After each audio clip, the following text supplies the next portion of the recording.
Select IFC object. Select the file to import.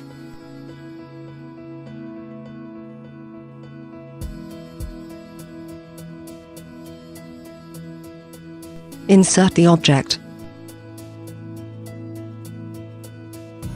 Change its insert point.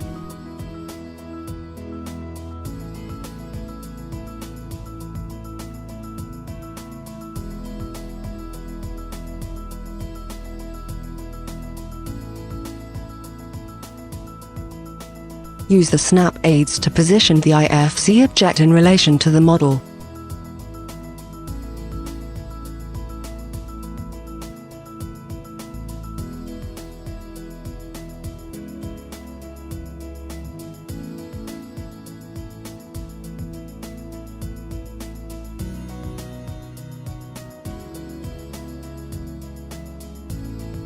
Quickly generate a drawing model view to see your IFC object in your drawing.